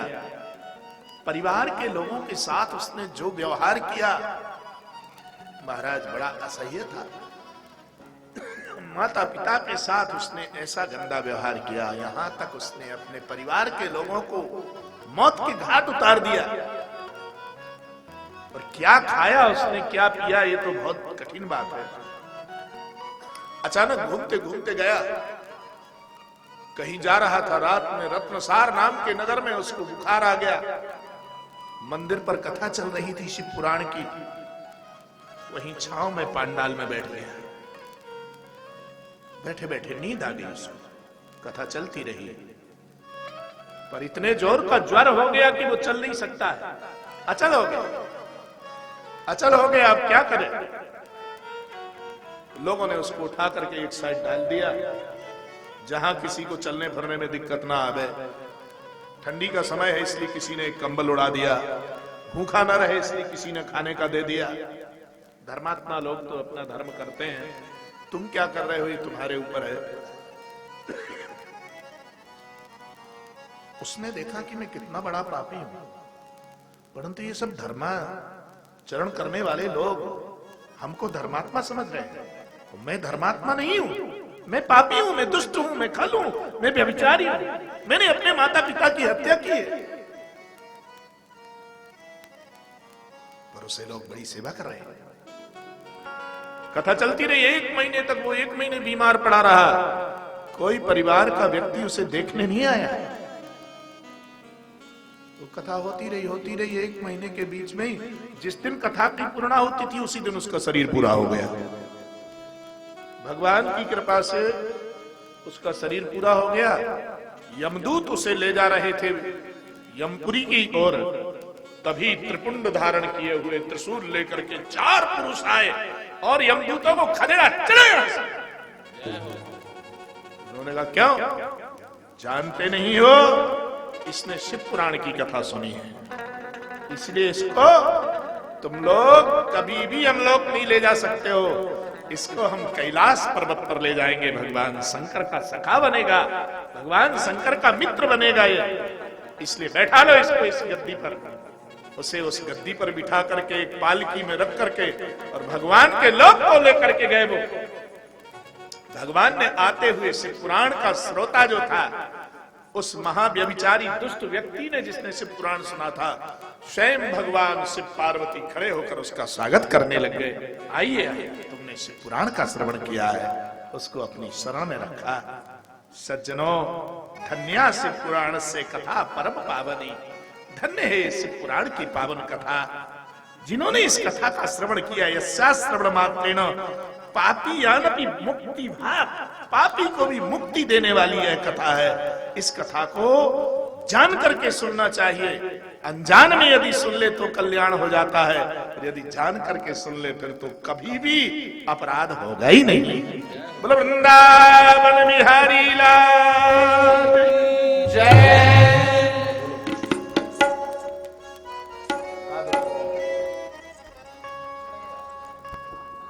अभी आरती होगी, आरती के बाद बिना प्रसाद के नहीं जाने।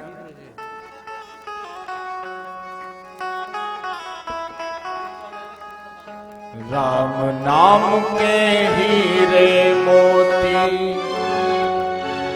शंकर नाम के हीरे मोती, मैं बिखराऊं गली गली, ले लो रे कोई राम का प्याला, शोर मचाऊं गली गली। राम नाम के हीरे मोती, कृष्ण नाम के हीरे मोती, मैं बिखराऊं गली गली, ले लो रे कोई राम का प्याला, शोर मचाओ गली गली। बोलो राम बोलो राम बोलो राम राम राम, बोलो राम बोलो राम बोलो राम राम राम, बोलो राम।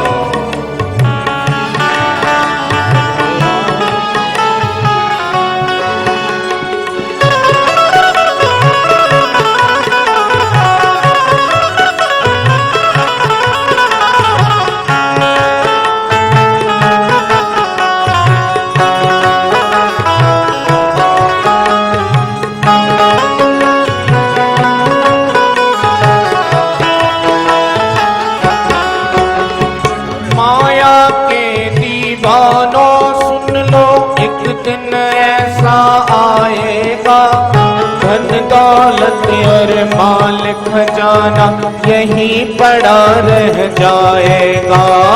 माया के दीवानों सुन लो, एक दिन ऐसा आएगा, धन दौलत और माल खजाना यहीं पड़ा रह जाएगा।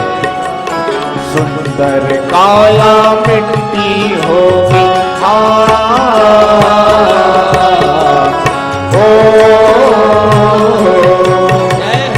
सुंदर काया मिट्टी होगी, चर्चा होगी गली गली, ले लो रे कोई राम का प्याला, शोर मचाओ गली गली। राम बोलो राम बोलो राम राम राम, बोलो राम बोलो राम बोलो राम राम राम। हरि बोल।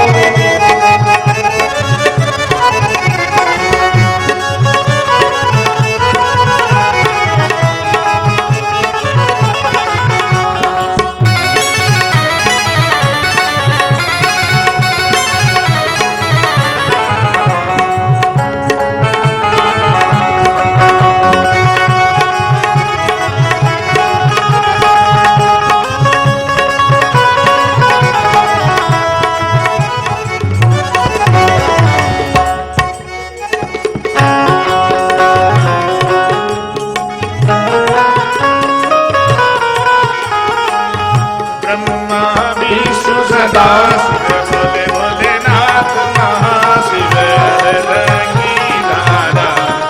हर हर हर महादेव, कानन चतुरानन पंचानन राधे, भोले पंचानन राधे। हंसासन करुणासन हंसासन करुणासन, विश्ववाहन साधे, हर हर हर महादेव। चतुर्भुज मुझते सोहे, बोले बस मुझते सोहे, रूप निरखता, बोले दिग रूप निरखता, प्रभु मन जन मोहे, जय हर हर हर महादेव। माला वनमाला मुंडमाला धारी, बोले मुंडमाला धारी, चंदन मृगमत चंदा, चंदन मृगमत चंदा, सुखकारी, हर हर हर हर महादेव। चक्र त्रिशूल धरता, बोले चक्र त्रिशूल धरता, जग करता जग हरता, जग करता जग हरता, जग पालन करता, ओ हर हर हर महादेव। सदा बोले जानत अविवेका अक्षर के माथे प्रणवाक्षर के माथे तीनों एकाकार। जय हर हर हर महादेव वरदायत्री पार्वती संगे बोले पार्वती संगे अर्धांगी गायत्री अर्धांगी गायत्री शिव गौरा संगे जय हर हर हर महादेव शिव ओंकारा बोले हर शिव ओंकारा ब्रह्मा विष्णु महाशिव हर जय हर हर हर महादेव आराध्यं समर्पयामि जलेन शीतले कर्णं पुष्पैर्देवाभिवन्दनम् आरोग्यार्थे आत्माभिवन्दनं मन्त्रपुष्पाञ्जलिः एकदन्ताय विद्महे वक्रतुण्डाय धीमहि तन्नो दन्ति प्रचोदयात् तत्पुरुषाय धीमहि श्रीमहादेवाय धीमहि तत्पुरुषाय विद्महे महादेवाय धीमहि तन्नो रुद्रः प्रचोदयात् कात्यायन्यै च विद्महे सत्यै च धीमहि तन्नो दुर्गे प्रचोदयात्। सेवन्तिका बकुलचम्पकपाटलाब्जै पुन्नागजात करवीररसार पुष्पै बिल्वा प्रबाल तुलसी दल मंजरी भी वामोदयामि जगदी स्वर्ण में प्रसीद नाना सुगंधि पुष्पाणि यथा कालोद्भवानि च पुष्पाञ्जलिर्मया दत्त गृहाण परमेश्वर साम्गाय सपरिवाराय सयुधाय सशक्तिकाय मंडप मंडल देवता सहिताय श्री पुराण पुरुषोत्तमाय मंत्र पुष्पांजलि समर्पयामि। बोलो शंकर भगवान की जयकारा कोई नहीं लगा रहे। धर्म की जय हो अधर्म का नाश हो प्राणियों में भावना हो विश्व का कल्याण हो गौ माता की जय हो गोहत्या बंद हो धर्म सम्राट स्वामी श्री करपात्री जी महाराज की जय हो शंकराचार्य भगवान की जय हो हर हर महादेव। कथा का समय मध्याह्न 12 बजे के बाद का रखा गया है। मध्याह्न 12 बजे से कथा रखी जाएगी। कल आप लोग समय से उपस्थित हो जाइए। दोपहर में ही कथा रखेंगे ताकि 5 बजे तक हम लोग फ्री हो जाएं प्रत्येक कार्य से।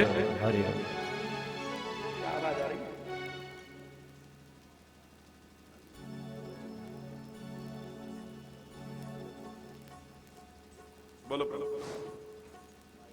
बोलिए शंकर भगवान की। वृंदावन धाम से पधारे हुए श्री रविशंकर पराशर बबेले जी महाराज के द्वारा आप लोग प्रथम दिवस दिव्यतम शिव महापुराण की कथा श्रवण कर रहे थे। यह तो इस क्षेत्र का, इस ग्राम का परम सौभाग्य है। अभी विधि के विषय में 7 संहिता की कथा आप लोग सुनेंगे। इस शिव पुराण के माध्यम से क्रम तो आप लोगों को समझ में आ गया होगा। महाराज जी के द्वारा अभी श्रवण कर रहे थे। 7 संहिता की कथा आप लोग 7 दिवस में महाराज श्री के मुखार वृंद से श्रवण कर इस मानव जीवन को आप लोग धन्य बनाएंगे। 9 दिवस तक यह कथा आप लोगों को श्रवण करने को प्राप्त होगा। और मेरा एक निवेदन और है, क्योंकि यहाँ पर कुछ ही लोग हैं। निवेदन यह है कि प्रतिदिन अभिषेक होना चाहिए। शिव अभिषेक, शंकर जी का रुद्राभिषेक, जैसे पिछले वर्ष किए थे ना श्री लोकनाथ चंद्राकर जी, याद है? तो थोड़ी आप लोग विश्राम कर रहे हैं लग रहा है। आगे बढ़ेंगे तो हाँ, अभिषेक में महाराज तो आएंगे, लेकिन आएंगे जरूर सब लोग, परंतु व्यवस्था बनाना पड़ेगा अलग अलग, क्योंकि यहाँ पर संख्या नहीं है। तो मैं बोलूँ कि से श्री लोकनाथ चंद्राकर जी यहाँ पर हैं, चूड़ामणि दानी जी यहाँ पर उपस्थित हैं, और कौन है भाई यहाँ पर, प्रदीप दानी जी भी हैं, सुशील चंद्राकर जी भी उपस्थित हैं। तो बहुत 9 दिन का कार्यक्रम है। एक दिन तो निकल गया, आप लोग सोए हुए थे, शायद अभी जग पाए हैं। कथा सुनते सुनते आपका नींद तो अब खुल गया, अभी तक आप सोए हुए थे, कथा के इंतजार में थे। तो एक एक दिन के क्रम से आप लोगों को, ठीक है, पूजा करेंगे ना, एक एक दिवस के क्रम से, समझ में आ रहा है? तो ठीक है, 9 दिवस तक कल से अभिषेक प्रारंभ होगा, परंतु रूपरेखा हम तैयार किए नहीं है। कल किससे अभिषेक करें, किसके क्रम से अभिषेक करें। कल अभिषेक होगा सामूहिक रूप से कोयलारी कथा सुधा समिति की ओर से, ऐसा रख देते हैं, ठीक है। उसके बाद फिर परसों से क्रम बनाना होगा, ठीक है। एक एक क्रम में इस क्रम को बनाएंगे और पूरी दिन तक अभिषेक चलना चाहिए। इसके लिए मेरी पूरी ग्रामवासी से निवेदन है, और जो भी इसमें भाग लेना चाहेंगे वो इस कार्य में भाग ले सकते हैं। और मैं और बोलना चाहूँगा, क्योंकि इस कार्यक्रम से जुड़े हुए जिस माइक को मैं पकड़ा हूँ, ये माइक मेरे हाथ में है, शायद ये किसका है मुझे पता है, पता तो है, माइक वाले यहाँ बैठे हुए हैं, लेकिन इन कार्यों से भूपत जी वंचित क्यों हो रहे हो, वंचित क्यों हो रहे हो? समझ में आ रहा है? कुछ समझ में नहीं आया मेरा जो बोलने जा रहा हूँ। 1 दिवस का अभिषेक का कार्यक्रम तुम्हारे ओर से रहेगा, राइट है? बोलिए शंकर भगवान की जय। इसी तरह से क्रम से करोगे, क्रम बताते जाएंगे। एक क्रम से शुरू होगा, कल समिति की ओर से होगा। जैसी व्यवस्था भोले बाबा जी बनाएंगे, क्योंकि वो बनाने के लिए ही तो वहां आकर के बैठ गए हैं, तो व्यवस्था तो वही बनाएंगे। फिर कल और चर्चा करेंगे इस पर। और बिल्कुल एक व्यवस्था के बारे में, और जो जो यहाँ पर सुरक्षा करने वाले हैं, राम दुलारी जी रात्रि से हैं ना, पूछ नहीं रहा हूँ, सब आप लोगों को ही सुरक्षा में है। जो जो यहाँ की व्यवस्था देखेंगे यहाँ का, वहाँ तो 2 पंडा विराजमान हो ही गए हैं, बलराम और स्वरूप जी, स्वरूप यज्ञ मंडप के पास। और यहाँ की व्यवस्था को आपको देखना है। कोयलारी कथा सुधा समिति, पूरी कोयलारी कथा सुधा समिति, और समिति के साथ में एक बात आज प्रथम दिवस में कहने जा रहा हूँ, वह है यह कि एक समिति और है जो विशाल समिति है। समिति तो कोयलारी में चारों